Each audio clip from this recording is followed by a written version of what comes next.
മധുരം കഴിക്കാൻ തോന്നുമ്പോൾ നല്ല ഈസി ആയിട്ട് ഉണ്ടാക്കാൻ പറ്റിയിട്ടുള്ള ഒരു ഡെസേർട്ടാണ് ഈ ന്യൂട്രെല്ല ക്രീപ്പ്. അപ്പോൾ ഒരു 2 വർഷം മുമ്പ് എൻ്റെ റെസിപ്പി ഞാൻ ഓൾറെഡി പോസ്റ്റ് ചെയ്തിട്ടുണ്ടായിരുന്നു. കാണാത്തവർക്ക് വേണ്ടിയിട്ട് ഒന്നുകൂടെ ഉണ്ടാക്കുകയാണ് കേട്ടോ. അപ്പോൾ നമുക്ക് റെസിപ്പി നോക്കിയാലോ. അപ്പോൾ അതിന് വേണ്ടിയിട്ട് 1 കപ്പോളം മൈദ എടുത്തിട്ടുണ്ട്. അത് ഇതുപോലെ തരിയൊന്നുമില്ലാതെ അരിച്ചെടുത്തിട്ടുണ്ട് കേട്ടോ. ശേഷം മറ്റൊരു ബൗളിലേക്ക് 2 കോഴിമുട്ട, 1 കപ്പ് പാല്, അതുപോലെ തന്നെ 1 ടേബിൾ സ്പൂൺ പഞ്ചസാര, ഒരു പിഞ്ച് സോൾട്ട്, അതുപോലെ തന്നെ ഒരു 1/2 ടീസ്പൂണോളം വാനില എസൻസും കൂടി ഒഴിച്ചു കൊടുക്കാം. എന്നിട്ട് അതിലേക്ക് നമ്മൾ അരിച്ച് വെച്ചിട്ടുള്ള മൈദ ഇട്ടിട്ട് മിക്സ് ചെയ്ത് കൊടുക്കുക കേട്ടോ. അപ്പോൾ നല്ല തരികളൊന്നുമില്ലാതെ കട്ടയില്ലാതെ നല്ലപോലെ മിക്സ് ചെയ്തെടുക്കണം. ശേഷം അതിൻ്റെ കൺസിസ്റ്റൻസി ഒന്ന് കറക്റ്റ് ആക്കാൻ വേണ്ടിയിട്ട് കുറച്ച് വെള്ളം ഒഴിച്ച് കൊടുത്തിട്ടുണ്ട്. അപ്പോൾ ഇതുപോലെ വേണം അങ്ങോട്ട് എടുക്കാനായിട്ട്. അപ്പോൾ അതിലേക്ക് ഒരു 2 ടേബിൾ സ്പൂണോളം മെൽറ്റ് ചെയ്ത് അൺസോൾട്ടഡ് ആയിട്ടുള്ള ബട്ടറും കൂടി ഒഴിച്ച് കൊടുത്തിട്ടുണ്ട്.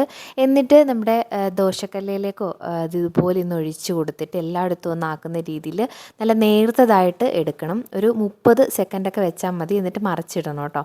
അപ്പോൾ എടുക്കുമ്പോൾ തീരെ ലോ ഫ്ലെയിമിൽ ഇത് ഉണ്ടാക്കാനായിട്ട് ശ്രദ്ധിക്കുക.